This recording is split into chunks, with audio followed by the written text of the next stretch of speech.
In 1714, Georg Ludwig, Elector of Hanover, was crowned King George I of Great Britain. It was an unlikely succession. He was 52nd in line to the throne and, aged 54, the oldest person so far to inherit it, and he was German. But he did have the one thing in his favour that mattered. He was a Protestant. For George owed his crown to Parliament, which, under the Act of Settlement, had barred Catholics from succeeding to the throne. George I would be succeeded by his son and great-grandson, George II and George III. These three kings' relationships with Parliament would change decisively the way Britain was governed.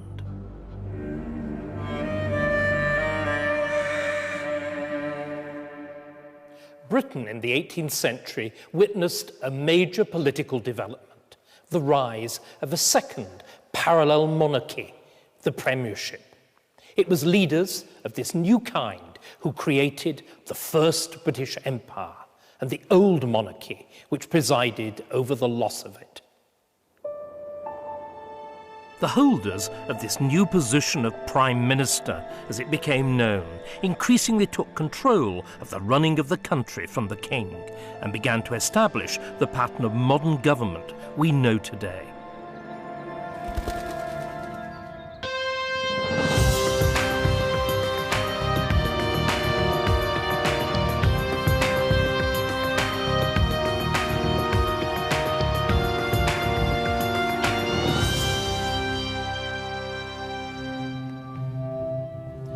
When George I arrived in England in 1714, the English had, for the second time in less than 30 years, a foreign monarch. Indeed, George was much more foreign, since he was so unremittingly, resolutely German. He arrived with German ministers, German-speaking Turkish body servants, and a German mistress, and, above all, with a determination to protect the interests of his German principality of Hanover. Subsequently, he never learned more than a few words of broken English, and his interest remained essentially German too. In England, for the previous 30 years, the two political parties, the Whigs and the Tories, had alternated in power. The Tories were the traditional supporters of monarchy, the Whigs sought to restrict royal power. Broadly speaking, monarchs had tried to preserve their freedom of action by not aligning themselves fully with either party. But George I saw things very differently. Passionately interested in military affairs, he had fought alongside the English in the War of the Spanish Succession, and he blamed the Tories for the peace settlement which had given back France most of what she'd lost in the war. He distrusted the Tories even more for their flirtations with the exiled Catholic pretender James Edward Stuart, who claimed that he was the rightful heir to the throne. And George I lost no time in making his feelings known. The day after he landed in England, George held his first royal court here in the Queen's house at Greenwich. The king paraded his high regard for the notables of the Whig party, but he administered a very public snub to the Tory leader, allowing him to kiss his hands, but saying nothing in return to his speech of welcome. If George had anything to do with it, the sun, it was clear, would shine on the Whigs, whilst the Tories were destined for the wilderness. And George did have a lot to do with it. Royal influence helped win the Whigs a comfortable majority in the Commons that would last for nearly a century. The resulting long Whig domination has been hailed as the restoration of political stability. It could equally well be characterized as 6 decades of one-party rule, with all the problems of one-party rule that our own times have familiarized us with once more. For, with their Tory rivals out of the way, the Whigs fell to fighting amongst themselves, and this struggle became linked with another within the new German royal family. The Hanoverians, it's been cruelly said, like pigs, trample their young. Worst was the mutual loathing of fathers and eldest sons. At first sight, George's son and heir, George, Prince of Wales, was a much more attractive character than his father. He was married to a vivacious, intelligent wife, Caroline. He was as fond of public pomp and circumstance as his reclusive father detested it. He had displayed conspicuous bravery when, as a young German prince fighting alongside the English against the French, his horse had been killed under him in battle.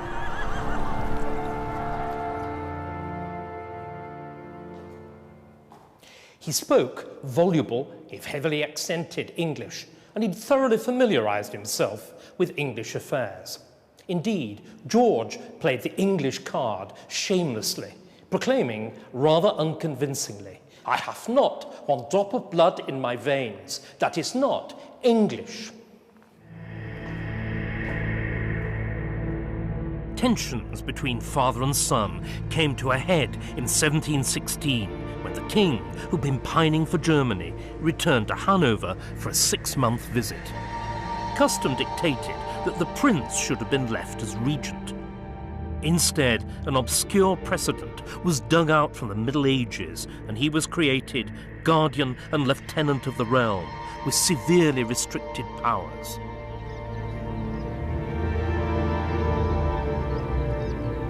On the 25th of July, the Prince and Princess and their daughters moved to Hampton Court Palace here, where, with a short interval, they remained for the next 4 months.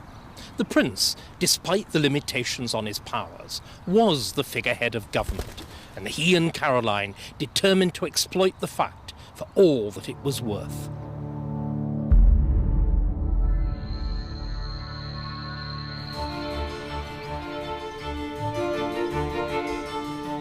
Hampton Court Palace had lain unfinished and largely neglected since the death of William of Orange, but now it burst into life.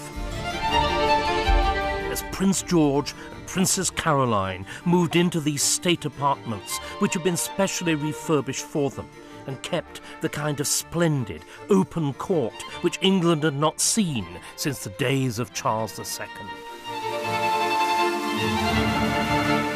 George heard of his son's popularity with jealous rage, and when he returned from Hanover, he entered, against all his instincts and preferences, into a public relations war with him.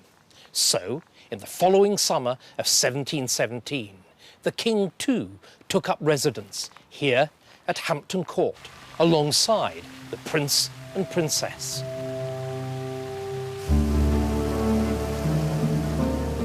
In uncomfortable proximity in the same building, the two adjacent but rival courts continued to maintain different styles. The King's studiously informal, the Waleses preserving something of the traditional formality of the English court, for which they needed grand state apartments, like the guard chamber here, designed for them by the brilliant architect Sir John Vanbrugh. But King George had his own genius with whom to strike back. George Frederick Handel.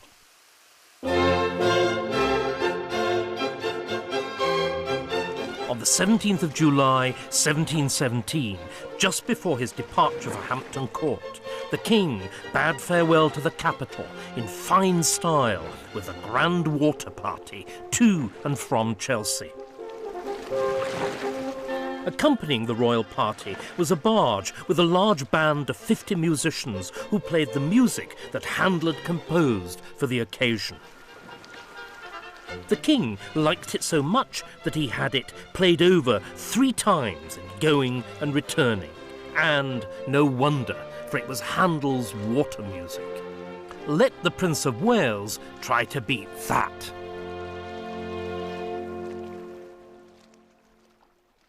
The rift between the king and the prince produced two rival royal courts, the king's and the prince's.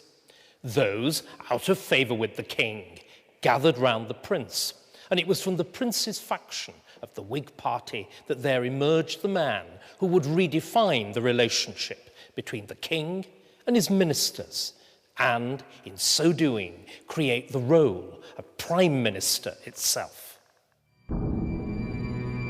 The rivalry between King George I and his son, George, Prince of Wales, came to a climax in 1717, when the king expelled the Prince of Wales from the royal residence at St James's Palace.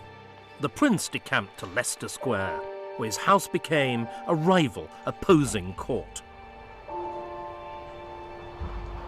One of the leading followers of the Prince of Wales was the up-and-coming Whig politician, Robert Walpole. The son of a middling Norfolk squire, Walpole was a mountain of a man with a gigantic appetite for food and drink, sex, money, power, and work. He was shrewd, affable when it suited him, and he knew the price of everything and everybody. What he understood best of all, however, was the House of Commons, of which he was long the undisputed master. For such a man, opposition, even when it was sanctioned by the Prince of Wales, was of limited appeal. And in 1720, he brokered a general reconciliation of sorts between the king and the prince, and within the fractured Whig party itself. This mediation restored Walpole to the king's favour.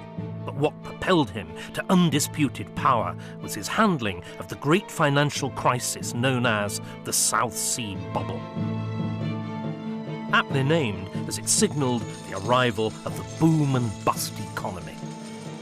The South Sea Company had a valuable asset in the slave trade monopoly to South America. But in a frenzy of speculation, the value of its shares was talked up beyond all reason. Bribes were doled out too, to the king, his mistress and his ministers. A lucky few made easy profits, but when the shares crashed, everybody lost, fortunes or reputations. Everybody, that is, apart from Walpole. With his usual good luck, he'd been out of favour when the final scam was launched, and so, for once in his life, appeared as whiter than white. He also used his financial skills to wind the crisis down, without provoking either a financial or a political meltdown. Walpole now emerged as first or Prime Minister, and he advertised the fact to the world. This is Houghton Hall, which Walpole built on the site of his modest ancestral home in North Norfolk. He moved with his usual purposeful expedition. Designs were commissioned in 1721, the year his premiership began, and 14 years later, the lavish building was complete.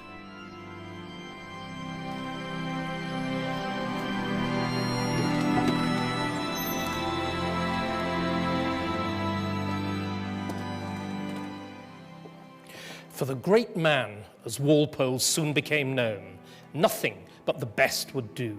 He built with the best materials. He employed the finest architects and designers, like William Kent, who was responsible for these opulently gilded interiors and furniture.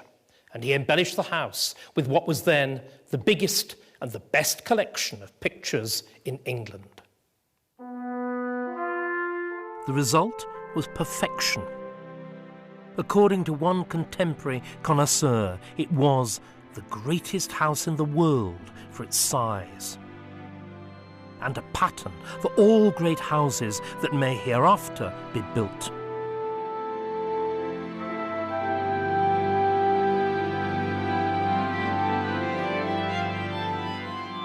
But at first it seemed as though Walpole's monumental edifice to his own glory had been built rather prematurely. For, on the 22nd of June, 1727, George I died, fittingly on the way to stay in Hanover. At first his son refused to believe the news, fearing that it was a trick played by his father to entrap him into incautious expressions of joy. But when George II was persuaded of its truth, he made clear that he intended there would be a new world. He indulged his love of splendour by having a magnificent coronation with music by Handel, whose great anthem, Zadok the Priest, has been played at every subsequent coronation. And he told Walpole, whom he'd never forgiven for transferring his loyalties to his hated father, George I, to take his marching orders. But Walpole kept his head. He proved his usefulness by getting Parliament to vote George a bigger civil list or income than his father. And, above all, he'd kept his friendship with George's able wife, Caroline Green. Other politicians paid court to George's insipid mistress, but Walpole knew better. "I've got the right sow by the ear," he boasted ungallantly. Walpole's friendship with Caroline was real, but it was also a matter of mutual self-interest. He recognised her power over her less intelligent husband. She realised that he was the best man to manage Parliament on her husband's behalf. With her unflagging support, his premiership was secure once more. George and Caroline had an odd marital relationship. He snubbed her all the time. She refused to be put down and always bounced back. Nevertheless, when Caroline fell fatally ill in 1737, George was heartbroken and tearfully refused a deathbed injunction to remarry by exclaiming, "No, I'll have mistresses." Walpole's premiership survived even the loss of so powerful an ally as Caroline, but now his enemies were gathering strength. Most important was the group known as Cobham's Cubs, who gathered round Richard Temple, Viscount Cobham, soldier, statesman and landscape gardener. This is Stowe in Buckinghamshire, the great landscape garden created by Cobham. Vistas, trees and water are punctuated by artfully sited temples, triumphal arches and columns to create an idyllic classical landscape. It's intended to delight the eye, but also to exercise the mind, for each feature is imbued with layers of political allegory and meaning. The Temple of British Worthies is a Whig pantheon, with, on the left, the proponents of political liberty, like the poet John Milton, and the philosopher John Locke. And, on the right, the heroes of the struggle against Catholic Spain and France, like Elizabeth I and William of Orange. There used to be another, very different temple nearby, satirically entitled the Temple of Modern Virtue. It was built as a deliberate ruin, while the ugly, headless torso represented the great man, Walpole himself. For Cobham, the architect of Stowe believed Walpole had comprehensively betrayed Whig principles by stealing the Tories' clothes. The Whigs had been the great anti-court party, determined to keep the powers of the king within bounds. But Walpole discovered that the way to keep office was to cultivate the king's favour and then use the royal patronage of titles, jobs and straightforward bribes to control Parliament. Concerned primarily with foreign policy, the army and their native electorate of Hanover, George I and II were content to leave Walpole to direct domestic and financial affairs. Here he was remarkably successful, thanks to his adoption of another Tory policy, peace. for Walpole believed it was peace that nurtured a strong economy. But Cobham and his friends argued, on the contrary, that war with France was both Britain's destiny and the route to riches, and they were increasingly winning the argument. Faced with mounting opposition, in 1742, Walpole won what amounted to a vote of confidence, but by only 3 votes. The margin of victory was too small, and 3 weeks later, he resigned. Within 3 years, deprived of the energizing effects of power, Walpole was dead. Walpole was the first, and still remains the longest-serving, British Prime Minister. He created the office, but it was William Pitt the Elder, the protégé of Walpole's great enemy, Lord Cobham, who would first realise the power of a minister to reshape the nation's destiny. William Pitt had first met Cobham in his 30s, when his dazzling parliamentary oratory against Walpole had immediately made him one of the leading cubs. He became a frequent visitor to the Temple of Friendship, where a circle of like-minded political friends met in the symbolic landscape created by their mentor, Lord Cobham. Pitt later sealed the connection by marrying Cobham's niece, Hester. Hester often acted as her husband's secretary. Even more importantly, she was his nurse, for Pitt was subject to swings of emotion, from elation to prostration, that was so extreme as sometimes almost to amount to madness. At their worst, Pitt's mood changes laid him low for months on end. At their best, they drove him to heights of oratory that convinced his hearers that he was the voice of destiny, Britain's destiny. And that national destiny, too, is prefigured here in the Temple of British Worthies at Stowe.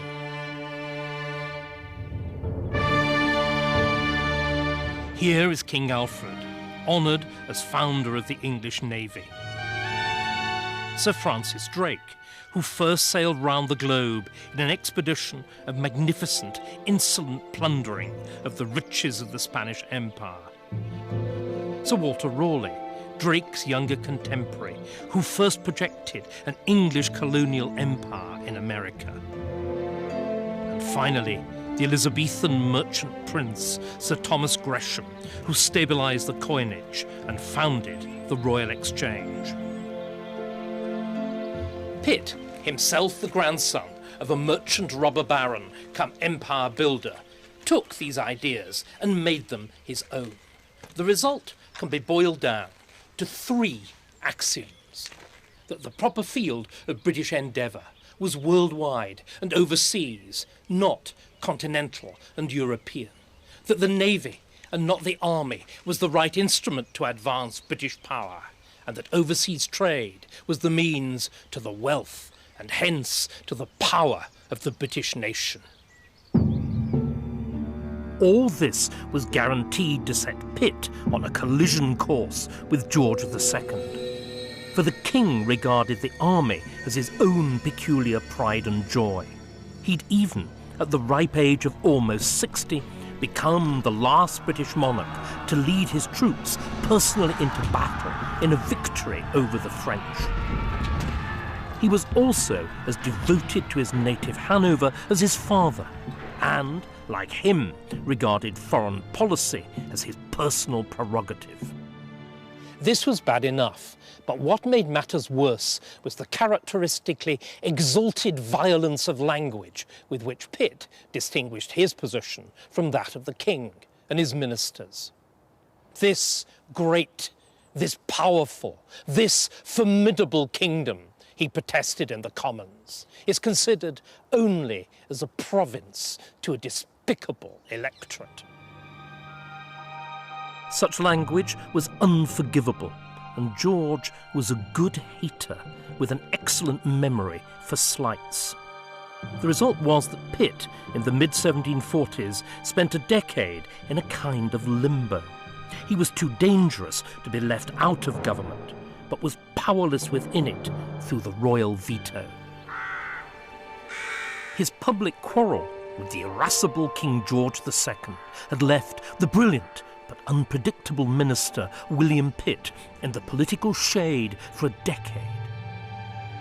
For a man of Pitt's abilities, this was hugely frustrating. But Pitt's moment came. The 7 Years' War, as it was to be known, broke out with France in 1756. And it began disastrously for Britain, with the loss of Minorca and the control of the Mediterranean. On his return, the commanding officer, Admiral Byng, was arrested, court-martialed, and condemned to death for dereliction of duty. Pitt deplored the death sentence, but even he was powerless against the tide of public opinion and the king's view that Byng was a coward. The admiral was shot on his own quarterdeck. William Pitt, the boldest politician in Britain, seized the moment of defeat. "I know," he said, "I can save this country, and no one else can." Both the people and the politicians believed him, and George was forced to appoint Pitt as Secretary of State with the direction of the war, albeit with a bad grace. Almost immediately, the tide of war began to turn. For Pitt was a new sort of minister who demanded and got a new sort of control over both policy and its detailed execution. There was a uniform, overarching strategy which combined continental and overseas war. But what was decisive in the wider struggle was the superior quality of the British Navy. With dominance of the seas, the whole world was now a stage for Pitt's great imperial drama. The war was fought across the globe in 4 principal theatres: Canada, the Caribbean, India and Africa, both on land and at sea. Everywhere, Britain was victorious, and the smashing of the French fleets in the Atlantic and the Mediterranean gave Britain what she often asserted but rarely held: absolute maritime supremacy. Britain's victory in the 7 Years' War was a triumph celebrated in stone by Pitt's patron here at Stowe. This is the obelisk erected in memory of General Wolfe, who had been killed at the moment of victory at Quebec.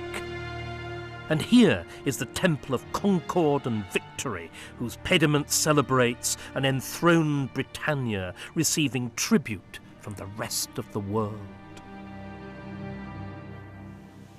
Pitt was not only uniquely successful militarily, he also exercised a new sort of power.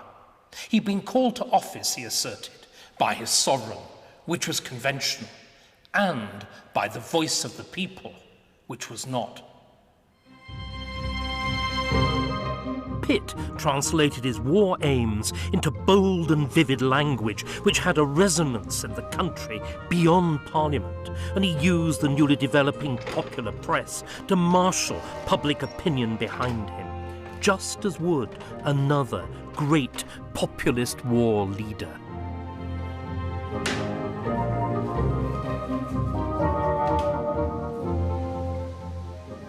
Winston Churchill, who resembled Pitt in so many ways, called the 7 Years' War the First World War.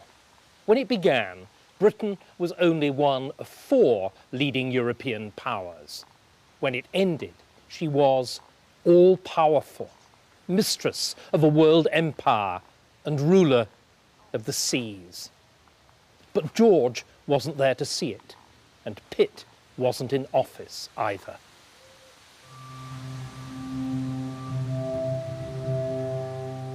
The morning of the 25th of October, 1760, began like any other for King George II at Kensington Palace.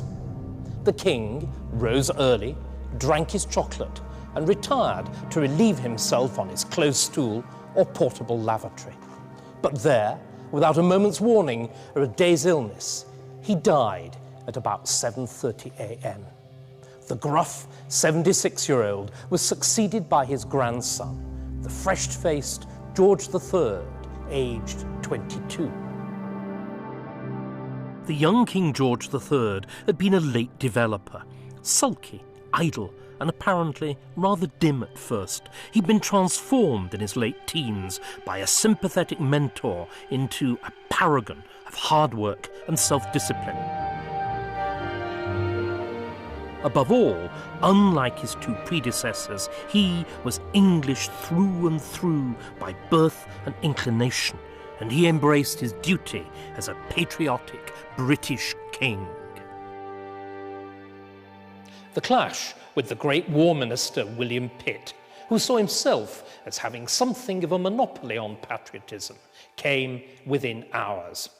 In his accession speech, given at 6:30 p.m. on the day of his grandfather's death, the new king referred to the bloody war in which Britain was engaged. At Pitt's outraged insistence, this was toned down to expensive but just and necessary war in the published version.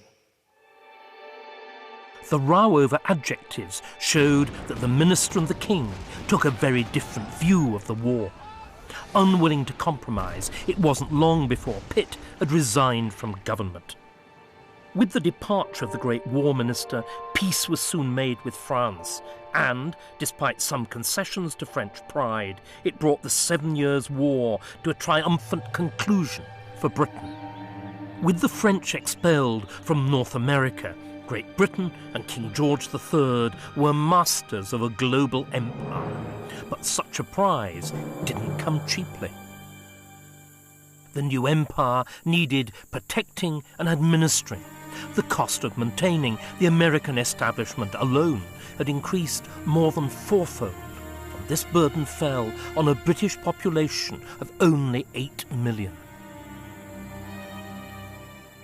Why shouldn't, British ministers naturally asked, America bear its share of the burden? After all, the war, as Pitt had repeatedly stated, had been fought on America's behalf, and Americans had been its principal beneficiary, with the removal of the threat of the French in Canada and of the French allies amongst the Indian tribes. And there's no doubt that British America had deep pockets. Freed from the threat of war at home, the economies of the 13 colonies were rapidly expanding. Prosperous and fast-growing cities such as Philadelphia, New York and Boston had begun to rival their European counterparts. And they were only the urban centres of an overwhelmingly rural economy in which about 2 million people were thinly scattered over a 1,000-mile coastal strip, which is already 4 or 5 times the size of old England. The ruling class of this affluent land considered themselves fully the equals of their British cousins. They had the same rights and liberties, and they created similar institutions of self-government. This is the Capitol building in Williamsburg, the 18th century seat of the General Assembly of the Colony of Virginia. The colonial government here was the closest in structure to the Westminster Parliament. And, like Westminster, it was dominated by wealthy landowners such as Richard Henry Lee. Lee's ancestral home, Stratford Hall, is an American version of an English country house. And the Lees, their wealth derived from tobacco plantations cultivated by dozens of black slaves, lived a colonial version of the lives of the English country gentlemen who made up the great bulk of British MPs, and they displayed a similar self-confidence and sense of their own importance.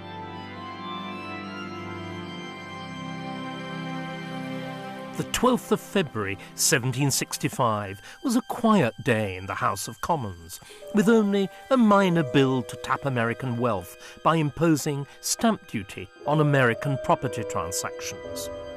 As colonial business rarely aroused much interest, the bill was nodded through an almost empty chamber with minimal opposition. But the Stamp Act set America alight. For the British Parliament was not the only parliament in the British Empire. Indeed, here in America, there were 13 such assemblies, one for each colony. And each one of these assemblies, in its own little world, thought of itself as fully the equal of the Westminster Parliament. Thus it was, on the 30th of May, 1765, that the Virginian Assembly, with the Lees in the lead, passed the first resolution against the Stamp Act. This solemnly declared that the taxation of the people by themselves or by their chosen representatives was a distinguishing characteristic of British freedom, without which the ancient constitution could not exist. This was Whig language turned against the British Parliament, which had first invented it.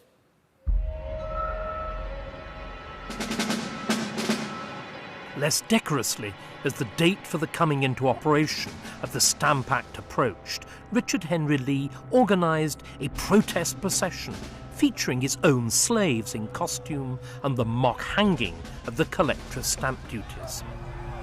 Similar resolutions and protests, many of them violent, spread like wildfire across the colonies, and British America became ungovernable.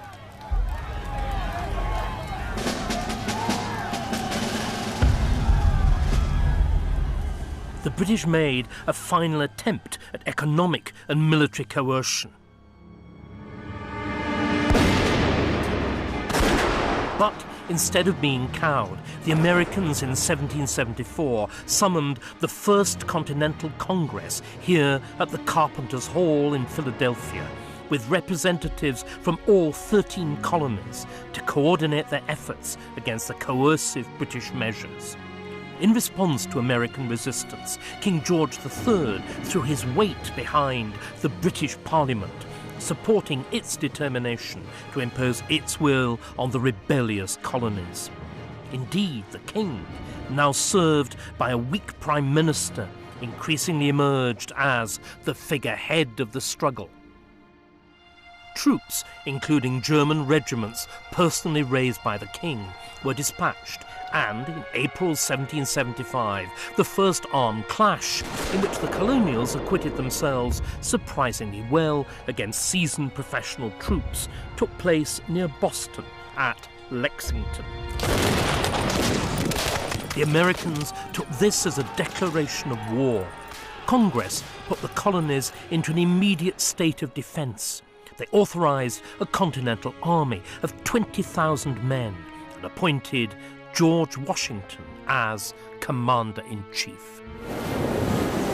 As the stage was set for war, George Washington began to prepare his army. It wouldn't be an easy task, but Congress couldn't have chosen a better leader. For Washington, though not a great general, was a great man.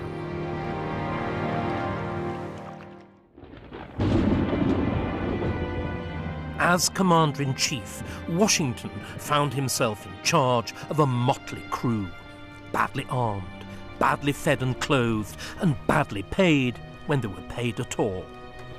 To keep them in the field required tact, occasional firmness, and infinite dogged patience. Washington had them all. He also had the natural leadership of a born and bred American gentleman.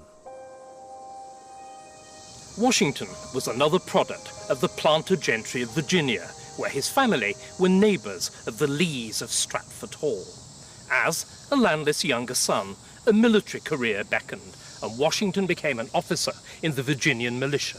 He played an honourable part in the 7 Years' War against the French, and tried, but failed, to get a commission in the British Army. Marriage to a rich widow and deaths in his own family now enabled him to acquire his own plantation at Mount Vernon here, where the mansion house, modest at first, was steadily enlarged and beautified over the years.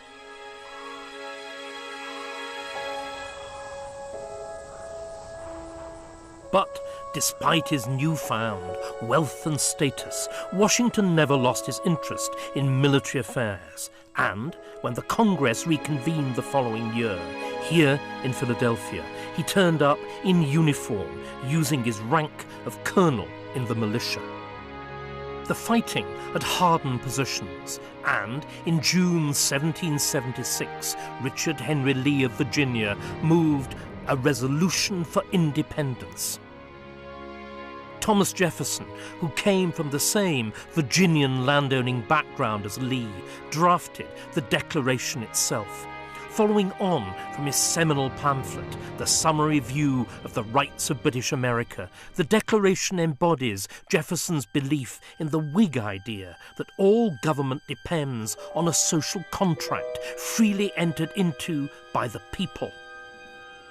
The Declaration, with its ringing assertion that all men are born free and equal, became the Ark of the Covenant of the new republic.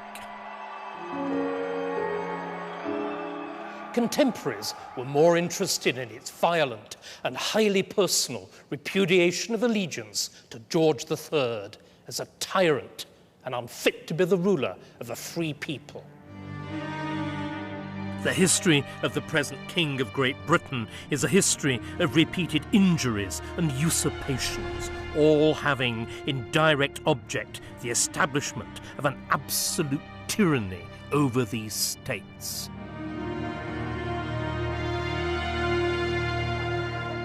King George III was now the focus for the Americans' anger. In New York City, crowds responded to the Declaration by tearing down the King's statue.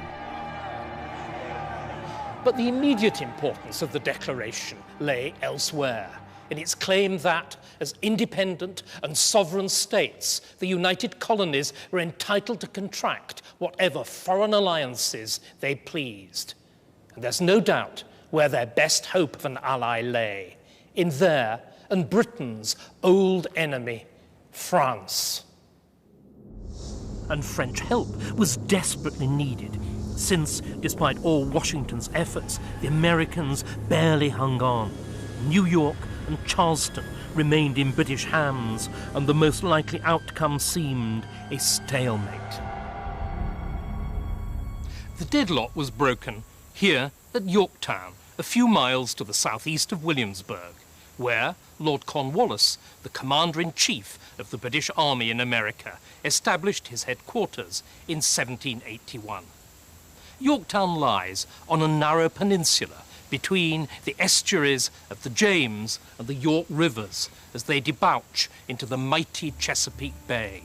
So long, therefore, as the British Navy retained control of the seas, Cornwallis was impregnable. However, the French fleet managed to secure a temporary but vital control of the bay. And, with the British naval relief force too far away to be of any help, Yorktown was quickly surrounded and besieged from land and sea. Under heavy cannon fire for 20 days, Cornwallis's options began to run out. The result was that Cornwallis found himself caught between a strong French fleet which blockaded the James River and Washington's army, into which the French had also poured money and troops.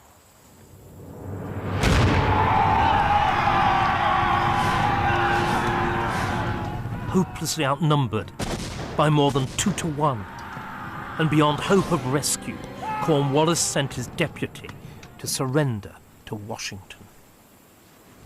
Here, in this field, on the 19th of October, with the whole British Army.